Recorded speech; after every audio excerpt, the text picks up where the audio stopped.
हिम्मत है तो आओ सामने आके रोके दिखाओ, देखते हैं। मैं मौत से कभी डरा ना कभी डरूंगा इंशाअल्लाह ताला।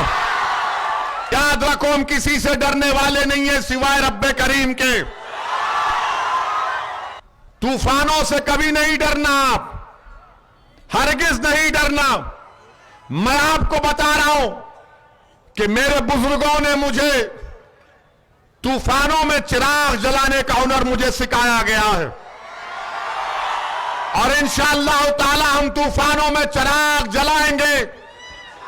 चाहे वो भाजपा का तूफान हो, किसी का भी तूफान हो, हम अपना रास्ता नहीं तब्दील करेंगे, बल्कि तूफानों को मजबूर कर देंगे, उनका रास्ता बदल देंगे इंशाअल्लाह ताला।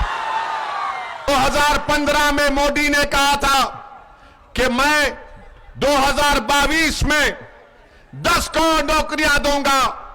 Make in India, startup India, skill India, run India, sit India, क्या क्या कहा था। कितनी नौकरियां दी आपने? 8 साल में देश की इकोनॉमी को बर्बाद कर दिया, बर्बाद कर दिया। आज बेरोजगारी भारत में सबसे बड़ा मुद्दा है। सरकार कहती है 8% बेरोजगार है, मैं कहता हूं कि 16-17% से ज्यादा भारत में बेरोजगारी है। आपको जानकर गम होगा, अगर 5 पढ़े लिखे ग्रेजुएट हैं तो सिर्फ 1 को नौकरी मिलती है, सिर्फ 1 को नौकरी मिलती है। भारत में 1 करोड़ 20 लाख लोग आज नौकरी तलाश करना छोड़ चुके हैं। क्यों? क्योंकि उनको नौकरी नहीं मिलती। देश के प्रधानमंत्री से जाकर आप पूछेंगे तो बोलेंगे पकौड़ा बेच लो। 2015 में मोदी ने कहा था कि मैं 2022 में 10 करोड़ नौकरियां दूंगा। Make in India, startup India, skill India, run India, sit India, क्या क्या कहा था। कितनी नौकरियां दी आपने? आज देश के प्रधानमंत्री कह रहे हैं कि 2024 तक भाजपा 10 लाख नौकरियां देंगी। अरे देश के प्रधानमंत्री क्यों झूठ बोल रहे हैं आप? क्यों झूठ बोल रहे हैं?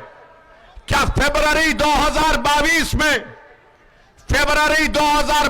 में पार्लियामेंट के क्वेश्चन में ministry of personal Jitendra Singh ने जवाब दिया था?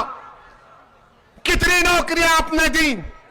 आपने जवाब में कहा था 8 लाख वैकेंसी है, और आपने 8 साल में सिर्फ 70,000 नौकरियां गवर्नमेंट ऑफ इंडिया में दी। आप बताइए 2 साल में 10 लाख नौकरियां कहां से देंगे? 10 लाख नौकरियां नहीं है भारत सरकार के पास। भारत सरकार के पास 55 लाख नौकरियां हैं।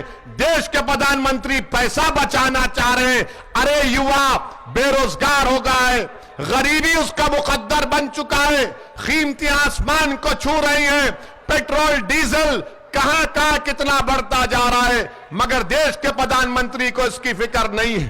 तो मेरे अजीज दोस्तों और बुजुर्गों, आपसे फिर से अपील कर रहा हूं, दुआ करते रहिए कि अल्लाह सुब्हानहू तआला हमारे वतन अजीज को अल्लाह और मजबूत करे, यहां पर अमन कायम हो, इस मुल्क में नफरत की फिजाओं का खात्मा हो, इस मुल्क में नफरत की फिजाओं का खात्मा हो।